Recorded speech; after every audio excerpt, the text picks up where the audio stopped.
अभी जो कुछ हुआ है वो एक राजनीतिक कार्यक्रम था, वो हो गया, अब उसको भूल जाइए। राम जी का मंदिर बन रहा है, भव्य बन रहा है, और जब वो निर्मित हो जाएगा तो स्वाभाविक रूप से आप बताइए कि जब मंदिर का शिखर बन जाएगा तो उस पर कलश चढ़ेगा कि नहीं चढ़ेगा। जगत गुरु शंकराचार्य स्वामी अविमुक्तेश्वरानंद सरस्वती ने वर्तमान परिप्रेक्ष्य में धर्म के नाम पर राजनीतिक पार्टियों के चुनाव लड़ने का घोर विरोध जताया है। उन्होंने कहा कि धर्म राजनीति का विषय नहीं है। जगत गुरु शंकराचार्य स्वामी अविमुक्तेश्वरानंद सरस्वती ने मीडिया से बातचीत करते हुए राजनीतिक दलों पर जमकर कटाक्ष किया था। उन्होंने गौ हत्या को लेकर भी इसका अंदरूनी तौर पर सपोर्ट करने वाली राजनीतिक पार्टियों का बहिष्कार करने का आह्वान जनता से किया था। उन्होंने गौ माता को राष्ट्रीय माता भी घोषित करने की मांग उठाई। जगत गुरु शंकराचार्य अविमुक्तेश्वरानंद ने गौ हत्या रोकने के लिए आयोजित संकल्प यात्रा में हिस्सा लिया था। इस दौरान जगत गुरु शंकराचार्य ने राजनीतिक दलों को धर्मशास्त्र का पाठ पढ़ाया। इस दौरान उन्होंने नाना पटोले के बयान, कांग्रेस की सरकार आई तो फिर से राम मंदिर का शुद्धिकरण किया जाएगा, इस पर भी अपनी बात रखी थी। उन्होंने कहा था कि पहले तो यह बताइए उस मंदिर में क्या कमी है। जब आपको मंदिर, मस्जिद और धर्मशास्त्र के बारे में कोई जानकारी नहीं है तो फिर इस तरह की बयानबाजी क्यों देते हैं। यह धार्मिक लोगों के जिम्मे का कार्य है और उन्हीं का रहने देना चाहिए। उन्होंने कहा कि कोई भी पार्टी धार्मिक मामले में दखलंदाज करने के लिए हकदार नहीं है। जगत गुरु शंकराचार्य ने आगे कहा कि गौ हत्या को रोकने के लिए हमारा ही नहीं, हर सनातनी का दृढ़ संकल्प होना चाहिए। इसके लिए अब हमने कमर कस ली है। उन्होंने राजनीतिक पार्टियों पर बिना किसी का नाम लिए कसाई पार्टी कहकर जमकर हमला किया। उन्होंने कहा कि कसाई पार्टी वह है जो चुनाव जीतने के बाद गौ हत्या करने वालों को प्रोत्साहन देती है, वह गौ हत्यारों से चंदा लेती है, गौ हत्या करने वाले कत्लखानों को लाइसेंस देती है, जो कत्लखानों की मशीनों पर सब्सिडी देती है। इस दौरान शंकराचार्य लोकसभा चुनाव में राम मंदिर धर्म के नाम पर वोट मांगने पर जमकर बरसे। उन्होंने कहा कि किसी भी राजनीतिक दल को चुनाव जीतने के लिए धर्म के नाम पर लोगों से वोट मांगने का कोई अधिकार नहीं है। राजनीति में धर्म का प्रयोग करना अक्षम्य में अपराध है। उन्होंने कहा कि पहले राजनीतिक पार्टियों को पहले धर्मशास्त्र की शिक्षा लेनी चाहिए। उन्होंने बिना नाम लिए राजनीतिक पार्टियों पर हमला करते हुए कहा कि इन्होंने चुनाव आयोग में अपनी धर्मनिरपेक्ष होने का शपथ पत्र दिया, लेकिन यह सभी इसका उल्लंघन कर रहे हैं। मीडिया से बातचीत के दौरान शंकराचार्य अविमुक्तेश्वरानंद सरस्वती से पूछा गया कि क्या पीएम मोदी अपने चुनाव भाषण में जय श्री राम और गौ माता के जय के नारे लगाते हुए भाषण देते हैं। इस पर उन्होंने कहा कि कोई भी राजनीतिक पार्टी हो, उसे चुनाव जीतने के लिए धर्म का सहारा नहीं लेना चाहिए, यह गलत है। उन्होंने पीएम मोदी का नाम लिए बगैर निशाना साधते हुए कहा कि उनको अपने प्रबंधन, कानून व्यवस्था, कैसे लोगों में जागरूकता पैदा की, कैसे उन्होंने शिक्षा का प्रसार किया, इस पर बात कर वोट मांगने चाहिए। शंकराचार्य ने गौ हत्या को रोकने के लिए अब आमजन को आंदोलन नहीं करने की नसीहत दी है। उन्होंने कहा कि अब आंदोलन करने से कोई सुनवाई नहीं होती है। बड़े बड़े आंदोलनकर्ता आए लेकिन फेल होकर चले गए। आपने देखा कि खिलाड़ी बैठे थे, उन्हें पुलिस ने घसीट के बर्बाद कर दिया। किसानों का भी क्या हाल हुआ आप जानते हैं। आंदोलन में भगदड़ मचती है, पुलिस गोलियां चलाती है, धाराएं लगाकर मुकदमा दर्ज किया जाता है। पूरी जिंदगी आप मुकदमा ही लड़ते रह जाते हैं। आंदोलन से कोई सुनवाई नहीं होगी। हमें गौ हत्या को प्रोत्साहन देने वाली राजनीतिक पार्टियों का बहिष्कार करना चाहिए। हमें मन में संकल्प कर घर के बाहर बोर्ड लगा देना चाहिए कि यह सच्चे सनातन धर्म और गौ भक्त का घर है। कृपया गौ हत्या समर्थक पार्टी हमसे संपर्क न करे। ऐसा संकल्प लेकर राजनीतिक पार्टियों का बहिष्कार करना चाहिए। राम मंदिर देश के बहुसंख्यक सनातन धर्मियों की, राम भक्तों की जनाकांक्षा है और भगवान की कृपा से, न्यायालय के निर्णय से वो पूरा हो रहा है। इस समय अयोध्या में निर्माण का कार्य चल रहा है, बहुत अच्छे से चल रहा है।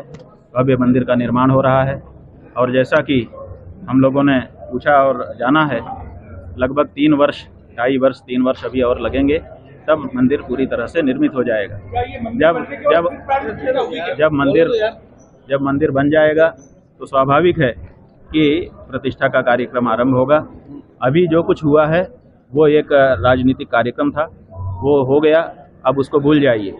राम जी का मंदिर बन रहा है, भव्य बन रहा है, और जब वो निर्मित हो जाएगा तो स्वाभाविक रूप से आप बताइए कि जब मंदिर का शिखर बन जाएगा तो उस पर कलश चढ़ेगा कि नहीं चढ़ेगा। जब मंदिर का निर्माण हो जाएगा तो उसके ध्वजा चढ़ाई जाएगी कि नहीं। वहाँ पर जहाँ शिखर में जिन जिन जगहों पर जिन जिन देवताओं की पूजा होती है, जो जो न्यास होते हैं, वो होंगे कि नहीं। तो स्वाभाविक है कि जब मंदिर बन जाएगा तो वहाँ पर प्रतिष्ठा का कार्यक्रम होगा, उसका भी लाभ हम सबको मिलेगा। कोई चिंता करने की हिंदुओं को आवश्यकता नहीं है, इस मामले में प्रगति पर है काम।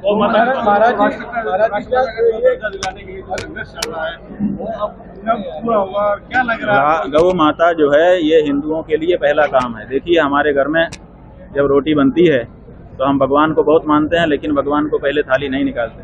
हम गुरु को बहुत मानते हैं, लेकिन उसका भी पहली रोटी नहीं निकालते। पहली रोटी गाय की निकलती है। इसका मतलब है कि हमारे लिए सर्वप्रथम गाय है। इसलिए गौ हत्या बंद करना और गौ माता को पशु की सूची से हटा करके राष्ट्र माता के रूप में प्रतिष्ठित करना, ये इस समय की हम लोगों की जिम्मेदारी है। और हमको प्रसन्नता है कि देश के हिंदुओं ने इस बात को समझना शुरू कर दिया है और इसके लिए गौ मतदाता के रूप में प्रण लेना शुरू कर दिया है कि अब हम भविष्य में जो भी चुनाव होंगे उन चुनावों में उसी पार्टी या प्रत्याशी को वोट करेंगे जो पार्टी या प्रत्याशी शपथ पूर्वक ये घोषणा कर चुका होगा कि अगर हम जीते तो पहला काम गौ माता का करेंगे। नहीं, बात यह है कि हमारे साथ लंबे समय से अत्याचार अन्याय हो रहा है। हमारे साथ का मतलब हमारे हिंदू समाज के साथ। हमारे काशी विश्वनाथ भगवान का मंदिर किसी समय बलपूर्वक तोड़ दिया गया, कब्जा कर लिया गया। वहाँ पे निरंतर हम लोगों को भगाने की कोशिश हो रही है और परंपरा से हम अपने स्थान का दावा छोड़ नहीं रहे हैं। वहाँ निरंतर जाने के लिए प्रयास करते रहते हैं और अपनी बात कहते रहते हैं। इधर बीच में उसी मामले में ASI को अवसर दिया गया कि आप जाकर के अंदर देखो, उसकी एक आख्या न्यायालय के सामने रखो कि वास्तविकता क्या है। ASI ने जाकर के वहाँ पर देखा और वहाँ पर वजू खाने में शिवलिंग मिला। रिपोर्ट दी गई।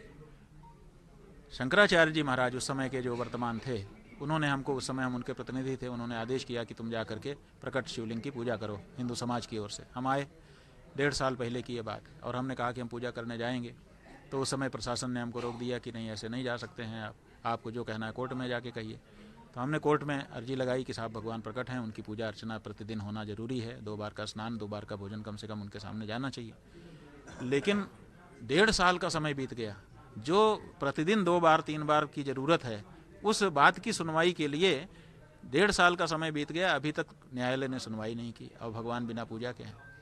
अब प्रतीक पूजा तो हम लोग रोज़ कर रहे हैं अपने अपने स्थान पर, लेकिन मन का संतोष नहीं होता है। तो हमको लगा कि हम काशी आए हैं तो चल करके कम से कम जो घेरा बना दिया गया है शिक्षा लगा करके, उसके बाहर ही बाहर जहाँ सब लोग आम लोग जाते हैं, वहीं जा करके एक परिक्रमा करेंगे। परिक्रमा करके दूर खड़े होकर भर नज़र अपने भगवान के मंदिर को जिस भी हालत में है निहारेंगे और वहीं से प्रणाम करके तब वापस आएंगे।